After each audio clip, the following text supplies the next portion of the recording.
حضرت عمر فاروق رضی اللہ تعالی عنہ مسجد نبوی میں ایک درس دیا. آپ نے درس دیا اور درس میں یہ شرط لگا دی کہ یہ جو عورتیں مہر باندھتی ہیں کہ اتنا مہر لوں گی تو نکاح کروں گی، تو یہ انہوں نے ایک فیگر مقرر کیا کہ اس سے زیادہ اگر کوئی مہر باندھے گا تو میں اسے بیت المال میں جمع کر دوں. حضرت عمر فاروق نے درس دے کے یہ اعلان کر دیا اور ممبر سے نیچے اتر کے باہر نکل پڑے. درس میں ایک بوڑھی خاتون حضرت خولہ بنت ثعلبہ رضی اللہ تعالی عنہ وہ بھی وہاں موجود تھی. وہ دروازے سے نکل کر، اب یہ اندازہ لگائیں اس زمانے میں عورتیں بھی مسجد میں آتی تھی. اب مسجد کے دروازے لوگوں پر بند، خواتین پر بند کر دیے گئے. حضرت عمر کے سامنے آ گئی. امیر المومنین، آپ کہتے ہو کہ اس سے زیادہ رقم اگر کسی نے مہر میں باندھی یا مانگی، ہم اتنی رقم اس کو دے دیں گے، جو زیادہ ہوگی وہ بیت المال میں ضبط کر لیں گے. آپ کی یہ بات قرآن کے خلاف، آپ کی یہ بات قرآن کے خلاف، اس لیے کہ اللہ قرآن میں کہتا ہے کہ اگر مہر میں خزانہ بھی مقرر ہو جائے تو اس کو ادا کرو. تو خزانہ کوئی 32.5 روپے پہ تو نہیں بولا جاتا نا، خزانہ تو پھر خزانہ ہوتا ہے. 32.5 روپے کو تو خزانہ نہیں کہتے جو لوگوں نے شرعی مہر بنایا ہوا ہے،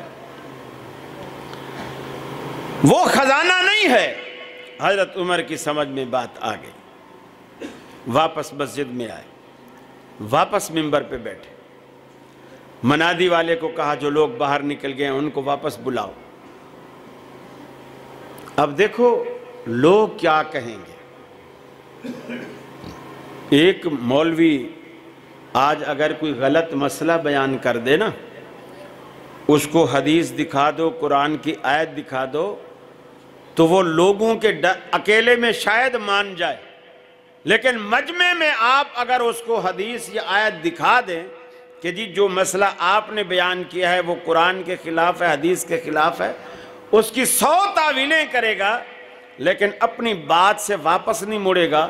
کیونکہ لوگ کیا کہیں گے، لوگ کیا کہیں گے، یہ تو اس کی بے عزتی ہے. لوگ کہیں گے اس کو مسئلہ نہیں آتا، وہ واپس نہیں ہوگا، اکیلے میں شاید مان جائے. ایک سندھ کے ایک گاؤں میں ایک مولوی صاحب تھے، بوڑھے ہو گئے، 25-30 سال سے وہ سندھ کی اس مسجد میں امام رہے. تو فجر کی نماز وہ پڑھا رہا تھا، تو کہیں سے کوئی مسافر آ گئے، وہ کوئی اچھے خاصے حافظ قاری تھے، تو وہ جو پیچھے کھڑے ہو گئے. اب یہ نماز پڑھا رہا تھا، اس نے پڑھا ایاک نعبد، اور لفظ کیا ہے، ایاک نعبد، بے کے اوپر پیش. اس نے پڑھی بے کے نیچے سے ایاک نعبد و ایاک نستعین. پیچھے جو قاری کھڑے تھے 3-4 جو مسافر تھے، انہوں نے کہا ایاک نعبد، وہ پھر پڑھے ایاک نعبد. جب 3-4 دفعہ ہوا تو پیچھے والے بھی قاری تھک کے چپ کر گئے کہ بھی یہ نہیں سیدھا ہوتا. وہ نعبد پڑھ کے ہی اس نے نماز پڑھا دی. جب سلام پھرا تو اس مولوی صاحب نے کہا یہ کون تھا پیچھے بودو بودو لگا رکھی تھی، کون تھا یہ؟ تو ایک قاری صاحب بولے میں نے لقمہ دیا تھا، قرآن میں جو لفظ ہے وہ ایاک نعبدو ہے، نعبدو نہیں ہے، بے کے اوپر پیش ہے. اس نے کہا نہیں زیر ہے، میں 25 سال سے یہاں نماز پڑھا رہا ہوں، کوئی آج کل امام نہیں آیا، میں اتنے سال سے پڑھا رہا ہوں. اس نے کہا بات یہ نہیں ہے کہ تم کتنے سال سے پڑھا رہے ہو، قرآن میں بیدو نہیں ہے، بودو ہے. اب وہ اس نے کہا اچھا لاؤ قرآن. اس کو قرآن مجید لا کے دکھایا تو وہاں تو واقعی بے کے اوپر پیش تھا، زیر نہیں تھی. تو اب مجمع کے سامنے 25 سال سے وہ بیدو پڑھ رہا ہے، وہ غلطی کیسے مانے؟ کہتا لے کہ توبہ استغفر اللہ ایتے چھاپیاں دی بھی بیڑی ڈبی پئی ہے، ایتے چھاپے آلے دی بھی بیڑی ڈبی پئی ہے، یعنی قرآن ہی غلط چھاپا ہوا ہے، وہ اپنی غلطی سے نہیں ہٹ رہا۔ جب مجمع اٹھ گیا، ساری مسجد خالی ہو گئی، وہ 3-4 مسافر تھے، وہ تو وہیں بیٹھے ہوئے تھے۔ اب ان کو کہتا ہے تم نے صحیح کہا، اللہ تمہیں جزا دے، تم نے میری غلطی ٹھیک کی ہے، لیکن تم بھرے مجمع میں میری روزی پہ لات مار رہے تھے، بھرے مجمع میں مجھے ذلیل کر رہے تھے۔ اسی لیے اللہ کے رسول صلی اللہ علیہ وسلم کی عادت مبارکہ تھی، کبھی بھی کسی کی اصلاح فرماتے تو مجمع کے اندر گمنام طریقے سے اصلاح نام نہیں لیتے اس کا کہ تو ایسا کر رہا ہے، تو ایسا نہیں۔ آج کل لوگ ایسا کر رہے ہیں، وہ جس نے قصور کیا وہ خود ہی سمجھ جاتا، وہ خود ہی سمجھ جاتا، یعنی آپ اس کی عزت نفس مجروح نہ کرتے، یہ بھی اصلاح کا ایک طریقہ ہے۔ تو وہ اکیلے میں تو مان رہا ہے لیکن مجمع کے سامنے نہیں مان رہا۔ حضرت عمر کو دیکھی، جب مجمع واپس آیا، حضرت عمر اللہ کے رسول کا صحابی بھی ہے، خلیفہ ثانی بھی ہے، اور حضرت عمر کا درہ بھی بڑا مشہور ہے، وہ بھی ہاتھ میں ہے۔ لیکن لوگ جب سارے واپس آ گئے، لوگوں سے کیا کہتے ہیں؟ کہتے ہیں لوگوں سنو، اگر یہ بڑھیا نہ ہوتی نا آج عمر گمراہ ہو جاتا، اگر یہ بڑھیا نہ ہوتی تو آج عمر گمراہ ہو جاتا، اس لیے کہ عمر سے تو یہ بڑھیا بھی قرآن زیادہ جانتی ہے۔ صرف اپنی غلطی سے رجوع نہیں کیا بلکہ اس کی بھی تعریف مجمع میں کی جس نے قرآن کی آیت سے حضرت عمر فاروق کی غلطی کو پکڑا تھا۔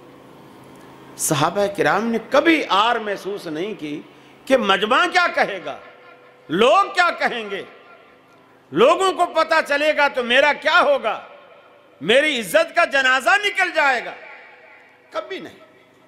آپ دیکھیں آمنہ کے لال سے زیادہ عزت دنیا میں کس کی ہو سکتی، کس کی ہو سکتی؟ حدیث میں آتا ہے اللہ کے نبی جب مکے سے ہجرت کر کے مدینے آئے تو مدینے میں کچھ لوگ تھے جو یہ جو کھجوریں ہوتی ہیں، ان کھجوروں میں کچھ مادہ ہوتے ہیں، کچھ نر ہوتے ہیں۔ مختلف پودوں میں ایسا ہوتا ہے، پپیتے میں بھی ایسا ہوتا ہے، ناریل میں بھی ایسا ہوتا ہے، نر نہیں پھلتا، بور دیتا ہے، جھڑ جاتا ہے، اور مادہ پھلتی ہے۔ تو وہ جو نر کھجوریں ہوتی تھیں اس کا بیج بور لیتے تھے اور مادہ کھجوروں کے اندر ڈالتے تھے، اور اس سے مادہ کھجوروں کا پھل زیادہ آتا تھا۔ اللہ کے نبی نے دیکھا تو آپ نے اس کو توہم پرستی خیال کیا کہ یہ شاید طریقہ اچھا نہیں ہے، آپ نے صحابہ کو منع کر دیا، لَوْ لَمْ تَفْعَلُوا كَانَ خَيْرًا لَكُمْ، اگر تم ایسا نہ کرو تو شاید یہ تمہارے حق میں بہتر ہو۔ صحابہ نے ایسا کرنا چھوڑ دیا، نر کھجور کا بیج مادہ میں ڈالنا صحابہ نے چھوڑ دیا۔ جب فصل اتری تو جس کھجور سے 20 کلو 25 کلو اترتا تھا وہاں سے 5 کلو اتر رہا ہے، 3 کلو اتر رہا ہے، فصل ہی ساری کم ہو گئی۔ صحابہ نے عرض کی اللہ کے رسول، ہم نے آپ کے کہنے سے وہ نر کھجور کا بیج ہم نے ڈالنا چھوڑ دیا تو نتیجے میں ہمیں تو بہت نقصان ہو گیا ہے۔ اب دیکھو اللہ کے رسول نے نعوذ باللہ من ذالک، نعوذ باللہ من ذالک، لوگوں کی وجہ سے کوئی پیترا نہیں بدلا۔ آپ نے فرمایا انتم عالم بامور دنیاکم، تم مجھ سے دنیا کے معاملے زیادہ جانتے ہو، وہی کرو جو تمہیں سمجھ۔ دنیا کے معاملے، دین میں زیادہ جانتا ہوں، اور دنیا چونکہ تم دنیا دار ہو، دنیا تم زیادہ جانتے ہو، دین مجھ پر نازل ہوا ہے، دین کو میں زیادہ سمجھتا ہوں۔ پھر فرمایا اذا امرتکم بشیء من امر دینکم فخذوا بہ، جب میں تمہیں دین کے حوالے سے کوئی بات کہوں اسے پکڑ لیا کرو، اسے لے لیا کرو۔ وَإِذَا أَمَرْتُكُمْ بِشَيْءٍ مِّن رَائِي، اور جب میں اپنی رائے سے تمہیں کوئی بات کہوں تو فَإِنَّمَا أَنَا بَشَرٌ، پھر میں ایک بشر ہوں، ایک انسان ہوں، تمہیں اجازت ہے پھر اس بات کو مانو یا نہ مانو۔ اللہ کے حبیب نے بھی لوگوں کی پرواہ کیے بغیر، اگر لوگوں کی کوئی بات بھلی تھی تو اللہ کے حبیب نے اسے تسلیم کیا، اسے مانا۔ اور کوئی بات بری، اصل چیز کیا ہے کہ پیروی حق کی کرو، لوگ کیا کہیں گے اس کی پرواہ نہ کرو۔ یہ ریاکاری ہے، لوگوں سے ڈرنا، اللہ سے نہ ڈرنا۔ ارے جب آپ دعویٰ کرتے ہو کہ ہم اللہ سے پیار کرتے ہیں، اللہ سے محبت کرتے ہیں، وہ آپ کے کسوری کی تو تھی وہ گانے والی جو کہتی تھی جب پیار کیا تو ڈرنا کیا، اللہ سے تو پردہ کیا نہیں، بندوں سے پردہ کرنا کیا، جب پیار کیا تو ڈرنا کیا۔ میرے بھائی جب اللہ سے ہی بندہ نہیں ڈر رہا تو بندوں سے کیا ڈرنا؟ یہ تو ریاکاری ہے، یہ ریاکاری ہے۔ اللہ کے آپ پر اتنے سارے احسانات ہیں، اتنے سارے احسانات ہیں۔ اللہ کا قرآن کہتا ہے اگر تم اللہ رب العالمین کی نعمتوں کو گننے پہ آؤ نا، ان تعدوا نعمت اللہ لا تحصوها، یہ تمہارے بس میں نہیں۔ واشانا رب رحمان دیا، واشانا رب رحمان دیا، واشانا رب رحمان